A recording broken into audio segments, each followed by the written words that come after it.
imagine the teacher who may or may not be Christian, who's tasked with teaching this. And again, these are faith claims. These are things that I believe. The content is not what I'm objecting to. It's the context. Welcome to Respecting Religion, a BJC podcast series where we look at religion, the law, and what's at stake for faith freedom today. I'm Amanda Tyler, Executive Director of BJC. And I'm General Counsel Holly Hollman. Today we're going to focus our attention on the troubling rise and proliferation of Christian nationalism in a place where it impacts children across the country, our nation's public schools.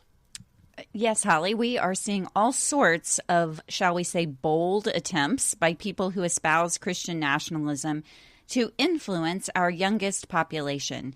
And there are some really troubling things happening in states across this country.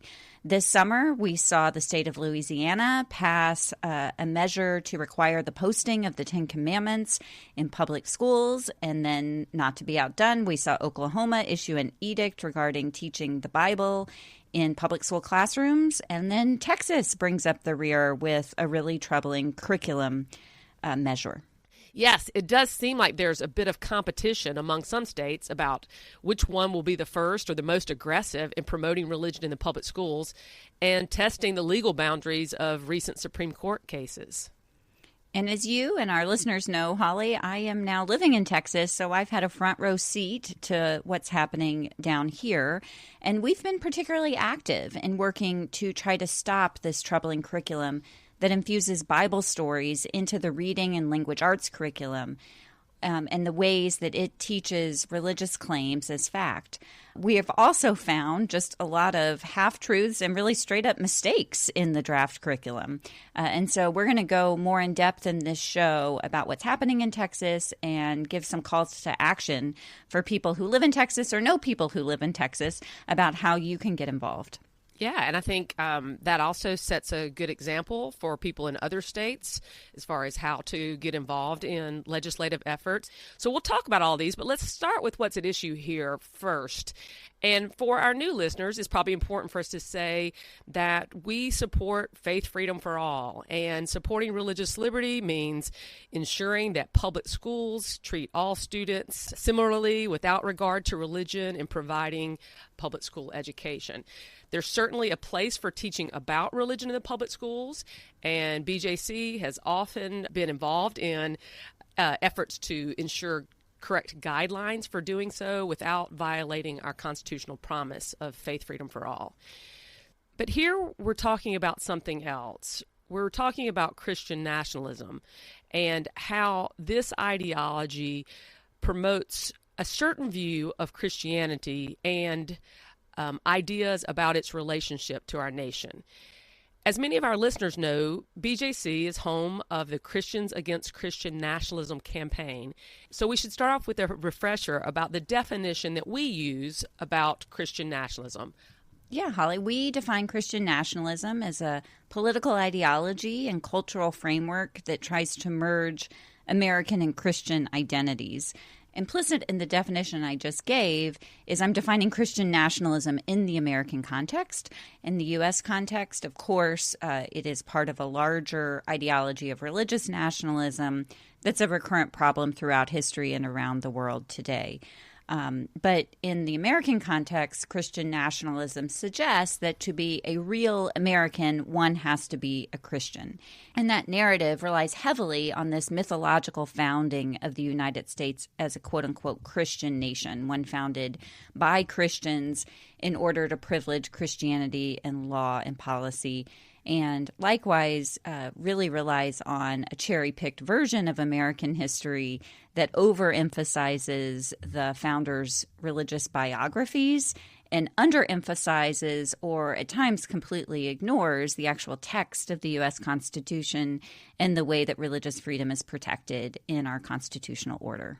Christian nationalism is a direct threat and direct opposition to the religious freedom that we advocate for, that provides that we are all equal citizens without regard to religion, free to practice religion, but we do not rely on the government to promote religion. and we don't want the government to interfere with people's religion. So some of you will want to hear more about that. You can go back to earlier episodes where we talk about Christian nationalism and its influence in public schools. We did an episode back in season 4, episode 14, to give a little more background. But today we want to be real clear about these new unwarranted pushes to insert religion in the public schools. So let's start off by looking at Oklahoma.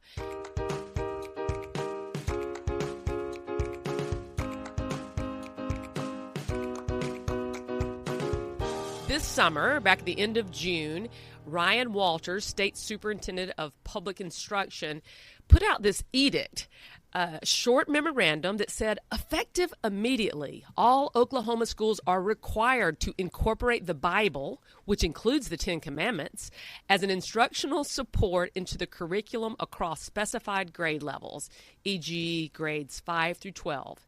This directive is in alignment with the educational standards approved on or about May 2019, with which all districts must comply. Okay, I think he protests a little too much there. He's trying to show in that first paragraph that this is okay when clearly it is not. And excuse the slight, I don't know if that felt like sarcasm in my voice. It's just a little odd to have a government official telling us what is in the Bible and saying effective immediately, schools get on it. It's disturbing. It's also at the middle of June. Schools aren't even in session. So it felt a little too much like a power trip to me when I read it as well. It does.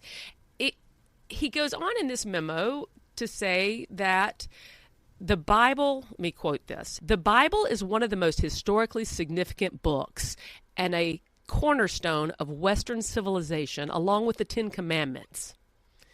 They will be referenced as an appropriate study of history, civilization, ethics, comparative religion, or the like, as well as for their substantial influence on our nation's founders and the foundational principles of our Constitution. This is not merely an educational directive, but a crucial step in ensuring our students grasp the core values and historical context of our country. Close quote.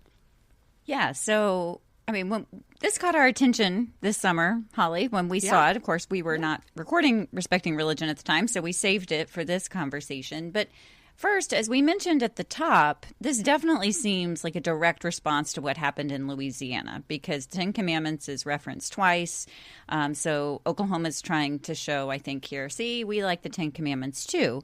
But also, I really view this as textbook Christian nationalism, no pun intended, in the educational context. But the fact that there really is a thorough merging of American and Christian identities, and more than a subtle signal sent by the state superintendent of schools here that to be a good student in Oklahoma, you have to study the Bible, that you can't understand or even be a good American if you don't have some kind of understanding of the Bible.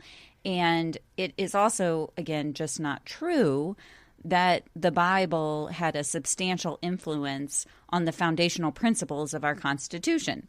The Constitution is a secular document. It is not a religious document. And you do not have to understand the Bible in order to understand the Constitution or be an American citizen. Two other points about this short memo. It came sort of with this feeling of threat. It said the state Department of Education may supply teaching materials for the Bible as permissible to ensure uniformity in delivery. More about that later. But adherence to this mandate is compulsory. Further instructions for monitoring and reporting on this implementation for the upcoming school year, 24-25, will be forthcoming.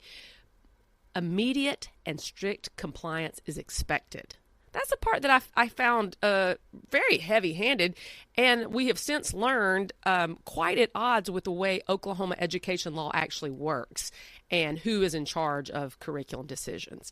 So soon after this, we had the same person, Ryan Walters, state superintendent, issue guidance, and Amanda, I think he doubled down on the point that you were making in that guidance, saying more fully that the Bible has been a key cornerstone in the development of Western thought to influencing legal systems and ethical frameworks and cultural norms.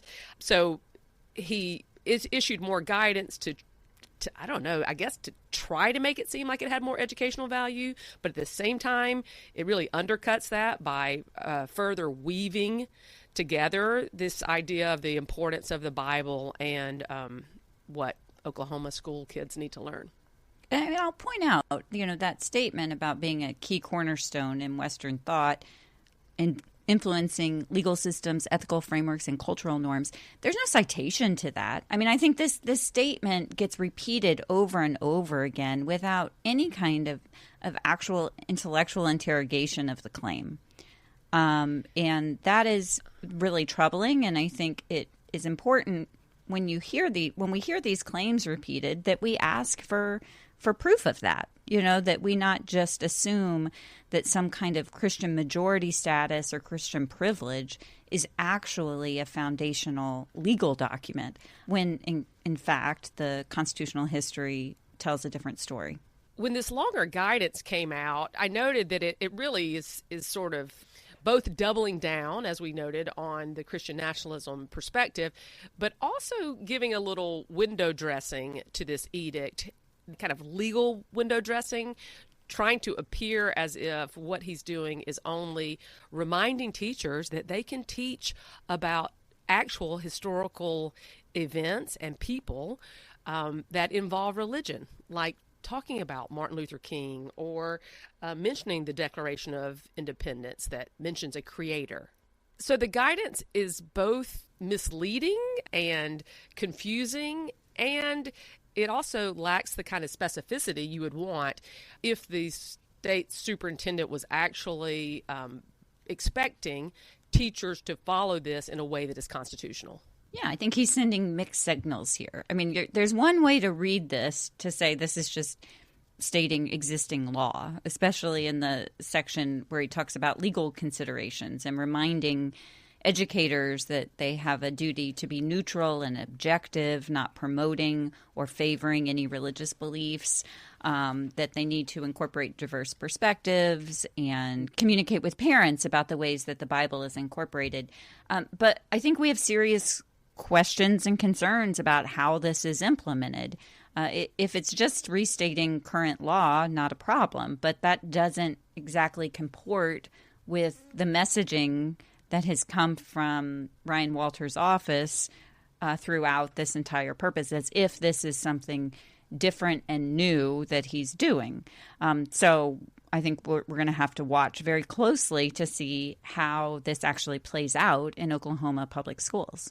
There was a fair amount of pushback immediately on this news story, I think both in Oklahoma and around the country. And then, people went back to our busy summer reacting to all the things that happened this summer, particularly on the national political front. Later, Walters issued another statement, this time requiring schools in the state to place copies of the Bible along with founding documents like the U.S. Constitution and the Declaration of Independence in every classroom. And maybe you remember when I read that earlier, there was sort of a vague reference to the educational materials necessary to comply with his first edict. I don't know that that really stood out to me at the time. So Ryan Walters made it very clear for me and everyone else what he's getting at here, Amanda. Yeah, I mean, this is, I was kind of saying what's different. Well, this is remarkably different. The idea that the state of Oklahoma is going to buy a Bible for every classroom to be sure that that's the instructional material that every classroom needs, and that it's not just any Bible, but a Bible that includes the founding documents, like the U.S. Constitution and the Declaration of Independence. And sorry to interrupt, but for anyone who maybe doesn't own a Bible or might be unfamiliar with printed copies of the Bible and their contents, there are different editions of the Bible used by Christians across denominations, but they normally do not include copies of the founding documents of the United States. Maybe there'll be some maps in there to help understand the geographical setting of the stories in the Bible, perhaps the missionary journeys of Paul, things like that. But I can really only think of this one edition of the Bible we learned about recently that has both Christian scriptures, what we call the Old and New Testaments, alongside the Constitution and the Declaration of Independence. And that's because you might remember, if you're a regular podcast listener with Respecting Religion, you would have heard us talk about last season where we covered the gross marketing of this Bible that was mixed with the founding documents called the God Bless the USA Bible, which was endorsed by former President Donald Trump and is commonly referred to as the Trump Bible. And here, it seems Oklahoma was pretty specific about its requirements. Not only did it need to be a certain translation of the Bible that they wanted in the classrooms, the King James Version, and to have founding documents bound with the scriptures in a leather-like material. So I personally was not at all surprised when I saw that there was one Bible that fit the specifications that the state superintendent had issued this summer for what instructional materials would be required for implementing the edict, and it is Trump's God Bless the USA Bible. We talked in depth about our disgust of this, as you put it, gross marketing scheme that seemed transparent just to be a way to make more money. And we wondered, what's the market for this? Well, evidently, the state of Oklahoma is about to buy 55,000 of these Bibles. So they've created their own market for this Bible in the state of Oklahoma. And I think for those watching, this just added a whole nother level of cynicism to this entire governmental enterprise, that it looks like it is not just to push Christian nationalism in the public schools, but also to line the pockets of the former president. Yeah, it's funny, Amanda. You and I are both products of public schools, and I just remember so fondly going to the library in my school, and I bet all of these public school libraries have the Bible in them. I would assume. If they don't, they certainly could. I would say they should, as well as other appropriate material to teach about religion, particularly the religions that any well-educated person would want to know about, and maybe books about them that are age-appropriate. But this is so different from that. This is so unlike the kind of education that we want all our students to have about religion and its positive influences, as well as the way religion's been used, for positive and for negative throughout history. This is such a transparent effort at promoting Christian nationalism by putting this in every single classroom. A Bible that is like no other Bible, and that would be so promoted by the state that they would mandate it in every classroom. And the impact of all of this on the public school students in Oklahoma really causes deep concerns about religious freedom. A public school classroom should be a welcoming place of belonging for all students and their families, regardless of their faith, and not a place that invites religious indoctrination or seems to privilege one faith community over others, or privilege the practice of faith over the choice not to practice faith. Yeah, and it's really troubling to me, just as a person of faith that learned about the Bible and Bible stories appropriately in my home and in my church, to think about people being introduced to the faith in this manipulated way of it being intertwined with our nation's civic story. It's a real disservice to Christianity that it would be taken and manipulated this way for this, political purpose. Yeah, and you and I are certainly not the only ones who feel that way, Holly. And I'm really pleased to see that there are some school officials that are pushing back. The Oklahoman, a newspaper in the state, quoted Bixby Superintendent Rob Miller in an interview that he gave, in which he said, "We will not be forcing our teachers to do this. As a Christian myself, the idea of diminishing the Word of God to a mere classroom prop is a little repulsive to me. So we will not be complying with this directive of having a physical Bible in every classroom," end quote. It was great to hear that response, and of course, not surprising to us. That's our response. But this really did get a lot of attention. And the article pointed out that it's not only offensive as a matter of religion and religious liberty, but it also has a lot of legal problems as well. A former Attorney General of the state of Oklahoma, Drew Edmondson, was quoted as saying that it appears to me that this bid is anything but competitive. He went on to say that it adds to the basic specification other requirements that have nothing to do with the text. The special binding and inclusion of government documents will exclude almost all bidders. If the bid specs exclude most bidders unnecessarily, I could consider that a violation. So here you have this experienced Oklahoma attorneys worked for this state, noting that not only is this problematic for the reasons that we've noted, but that it appears proposed in a way that is at odds with the whole government request for proposals and bidding process. And because the former president stands to financially benefit from the sale of these Bibles, it also raises issues of campaign finance law and whether there might be violations there. We should mention now that after all this pushback and concern, Oklahoma did amend its requirements in October. The amended request no longer requires the founding documents to be in the Bible. They can now be together or they can be separate.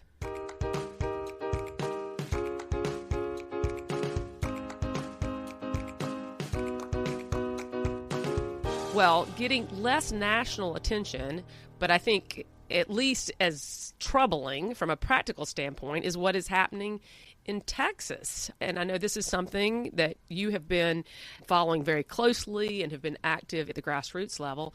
So tell us about what's going on from a curriculum perspective in Texas. In Texas right now, there is a proposed curriculum in the elementary schools, so from kindergarten to fifth grade, to teach reading and language arts. And the curriculum infuses the teaching of Bible stories into the curriculum. So unlike what's happening in Oklahoma, this is actually hundreds of thousands of pages of curriculum that gets printed out and sent it, or sometimes this is actually part of the controversy. It's an electronic curriculum that's not necessarily printed, but something that teachers can access electronically that is basically scripts for teachers, how to teach reading and language arts, and includes the teaching of the Bible. And as we said earlier, there are certainly appropriate ways to teach about the Bible in ways that promote religious literacy in general, and we are supportive of that. But that's not what's happening with this curriculum, because this curriculum teaches the Bible. One of the problems is just the way that it overemphasizes Christianity with regard to other religions. So if you're really trying to promote religious literacy, then you're teaching about Christianity as one of many different religious traditions. Or if you're really just teaching language arts, there are many texts from which you can draw. Yeah, exactly. So there are lots of issues with this particular curriculum, but if you are going to teach religious texts to teach reading and language arts, then you should be even-handed and teach different religious texts. Vast majority are Christian texts. There are a few references to the Hebrew scriptures, but they're all told from a Christian perspective. And some of our Jewish colleagues have talked about why that is in Texas, about how these are not Jewish interpretations of these texts. These are Christian interpretations of the Old Testament. There are only a handful of references to Islam, and there are no references at all to Buddhism, Hinduism, or Sikhism, which are other major world religions. So, Amanda, how did this come up? What's going on in Texas? Is this like an annual thing that Texas schools do to review the curriculum, or is this some other kind of proposal?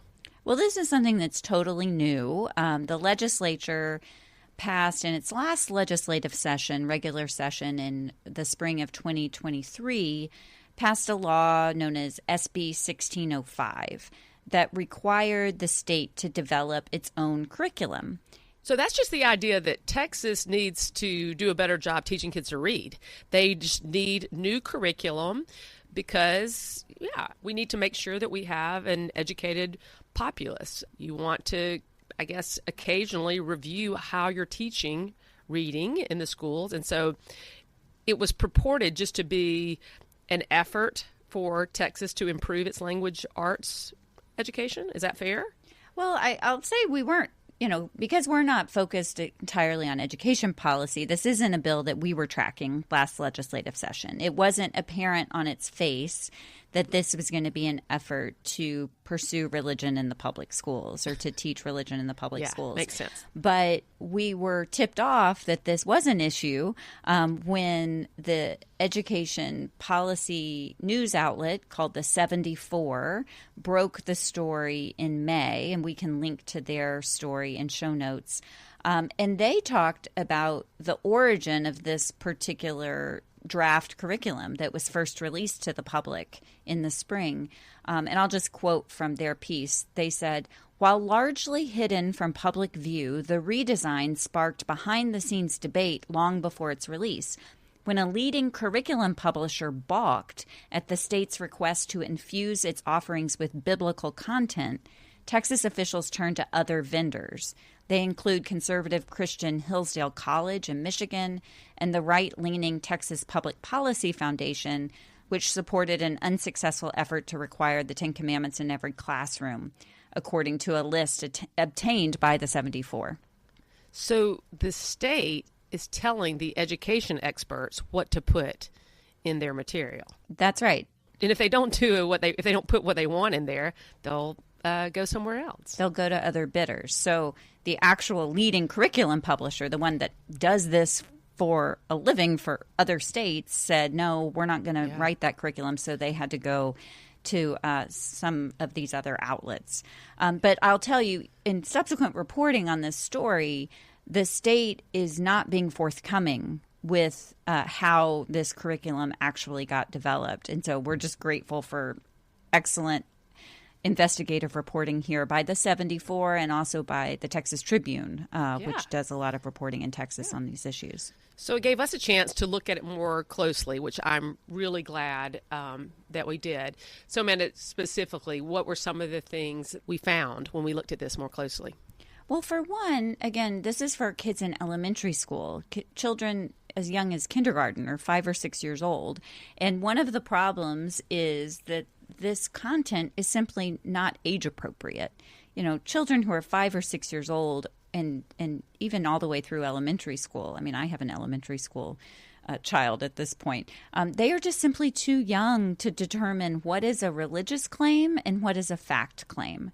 And so, this is where I would argue in some ways, Oklahoma is getting all the attention, but this is actually more troubling because in Oklahoma, that's at least starting in 5th grade to 12th grade. There's none of this teaching at the elementary school level. The impact, though, is that if you're teaching the Bible as a faith claim, it is really interfering with the family's religious freedom rights and their choices when it comes to religious instruction. Another problem with the curriculum is it doesn't at all seem necessary or sometimes even related to the subject being taught. And so when you read through these lessons, it feels like gratuitous mentions of the religious content and a not very subtle way to insert devotional study of the Bible into the curriculum. And so let me give you an example. In the 3rd grade unit on studying ancient Rome, they have a lesson on the life of Jesus in studying ancient Rome. And I'm just going to read from the teacher's guide. This is what a teacher is scripted to tell the class. These New Testament texts of the Christian Bible describe what modern Christians believe to be the circumstances surrounding the birth of Jesus, celebrated today as Christmas. The angel told Mary that she had found favor with God. The angel explained that she would have a son who would be called Jesus and that this was the predicted Messiah. The Bible explains that Jesus rose from the dead. 3 days after his death by the Roman authorities, followers of Jesus visited his tomb and found it empty. An angel appeared and said, "He has risen," and led them into the tomb. When the visitors entered the tomb, they found it empty. The Roman historian Josephus noted that Jesus had many disciples at the time of his death by Pilate. But those who had become his disciples did not abandon his discipleship. They reported that they had appeared to them 3 days after his crucifixion and that he was alive. In the years that followed, many heard about the resurrection of Jesus, that he had risen from the dead, and word spread throughout the empire. To be resurrected means to rise from the dead. More and more people believed that Jesus was the Son of God. These early followers of Jesus grew to a large group of believers, eventually calling themselves Christians and calling Jesus the Christ, which was the Greek word for Messiah. Over time, these early Christians developed many new customs, including eventually celebrating the event of the resurrection as Easter. Okay, Amanda, that sounds like you were just reading from a Christian Sunday school curriculum guide. I mean, anyone who is listening to this that grew up in a Christian church would recognize this. And then it's really shocking to hear this read and imagined as something that kids get as part of their compulsory education. I mean, imagine yourself as a parent sending your third grader to school and sitting and listening to the third grade teacher, the major authority in this person's life, reading this story to them. Or imagine the teacher who may or may not be Christian. Yes. Who's tasked with teaching this. And again, these are these are faith claims. These are things that I believe. These are things that we talk about in our churches. The content is not what I'm objecting to. It's the context and the fact that we're doing it in public schools. And, just the idea that this is being, mandated in the form of this written curriculum.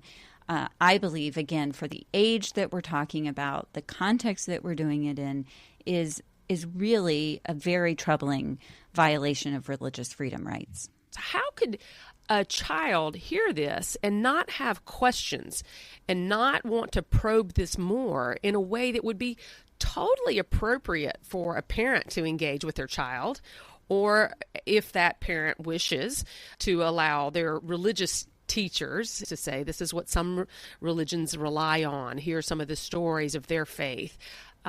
But the idea that would be what you would choose is really shocking. Yeah. And I just brought one example because we just don't have time to go through the whole curriculum here. But just suffice it to say that this is one example out of, I would estimate, about 30 different objectionable lessons from this period, again, for kids as young as kindergarten, that have been written into the curriculum and is being considered right now. Tell us a little bit more about how this led to the actual filing of comments and complaints about this proposed curriculum.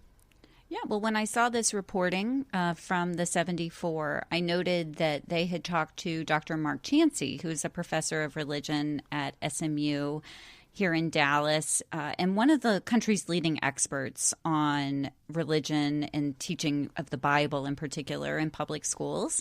And so I was in touch with him about this curriculum and very quickly saw that he had serious concerns about what was in it. And then here in Texas, we have our local organizing project of Christians Against Christian Nationalism in North Texas. And so working with our local organizer, Lisa Jacob, we started getting our coalition involved in actually reading through the curriculum.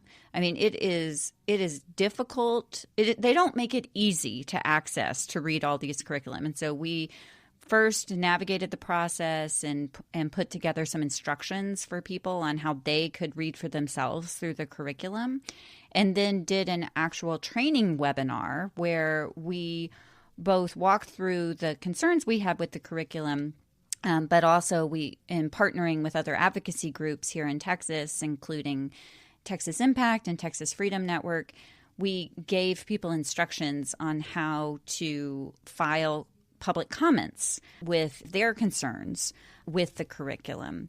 And there was a deadline in August for the public comments. And when that deadline closed, we found out that there had been about 2,000 comments filed altogether against the curriculum and only 200 for the curriculum, which I saw first just the volume of comments filed. That is an incredible amount for, again, a pretty difficult and arcane process in the middle of the summer for that many people to kind of come together and voice their concerns that way. But also those of us who were concerned about the curriculum were outnumbering those who were supportive of it by 10 to 1. And I'll just echo the difficulty of this process. I mean, this is a detailed, sort of bureaucratic process that you would expect education experts to be involved in to know this. You know, there are people who are trained in elementary education who, of course, are deeply invested in these developments. But the fact that this reporting really set off the alarm bells motivated people to say, okay, well, what can we do about it? And there are processes for public comment. I remember, Amanda, when you showed me what's proposed, and I went through at least like one grade or two to see what the problem is. And you have to dig through quite a lot. And not all of it, as you would expect, not all of it is horrible. I mean, that would be too obvious, right? It's more hidden in the weeds that you have to go through and then say, wait a minute, why is this in here? Only by really going through it in great detail can you see this nefarious effort to push the Christian nationalism narrative. I mean, one thing that you didn't mention, but that I remember seeing, is that there was also confusing content about America's religious freedom tradition. So, and maybe it's a little bit like Ryan Walters, you know, you're trying to have it both ways. You know, you're kind of sneaking in this religion in America stuff to act like it's just normal education, and you're really doing a disservice to both religious education and devotional content, as well as our civic education about what kind of country we are.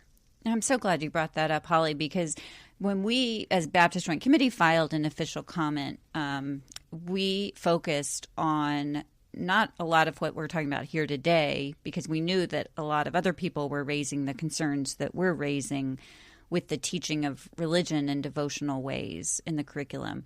We focused on how they were presenting and misrepresenting our religious freedom tradition, sometimes with just, you know, misstatements of fact and mistakes that needed to be corrected.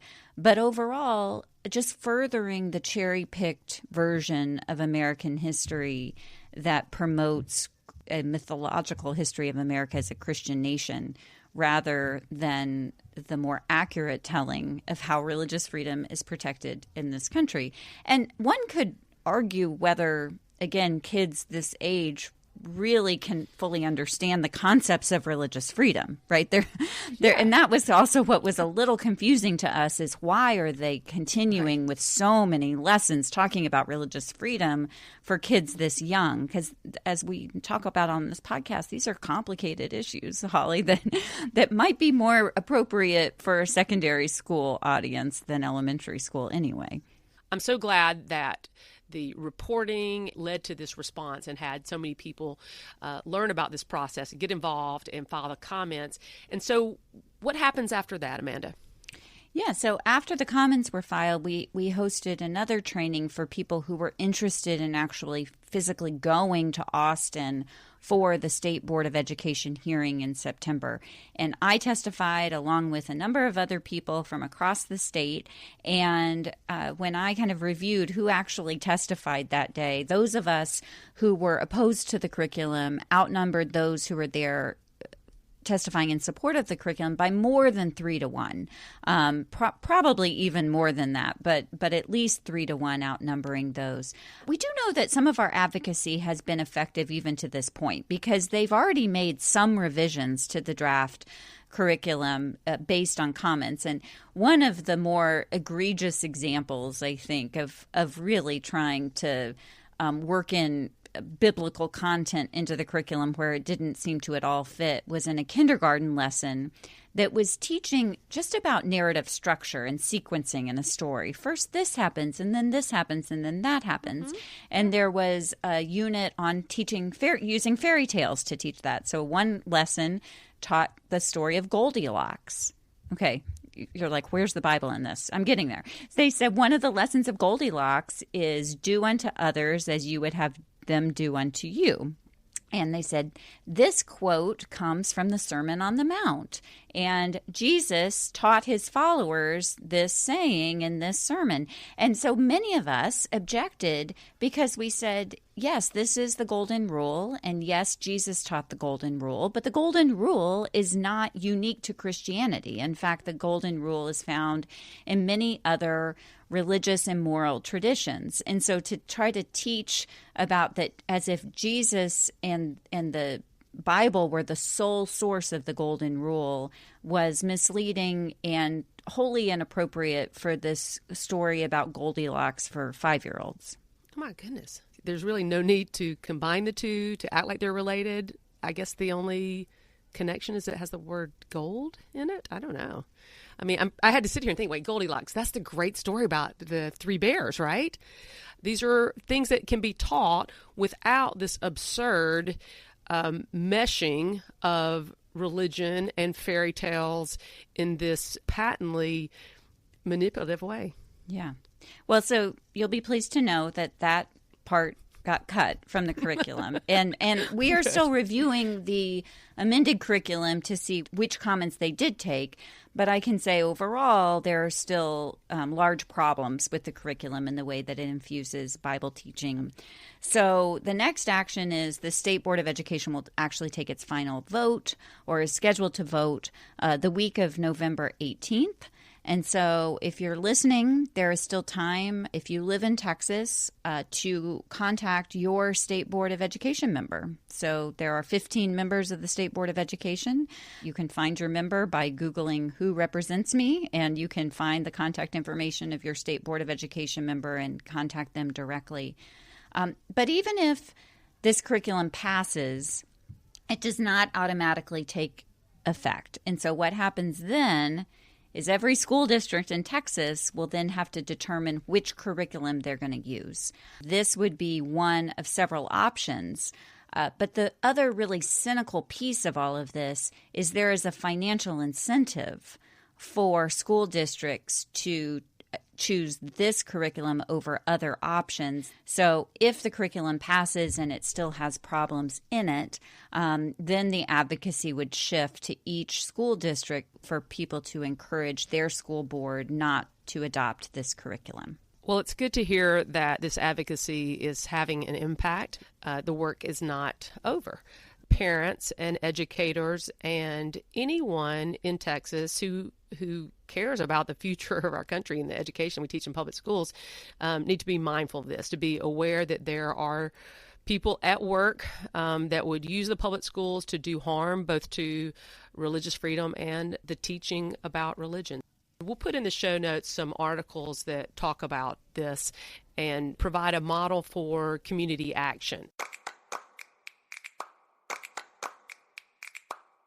That brings us to the close of this episode of Respecting Religion. Thanks for joining us. For more information on what we discussed, visit our website at respectingreligion.org for show notes and a transcript of this program. Respecting Religion is produced and edited by Sherilyn Guy.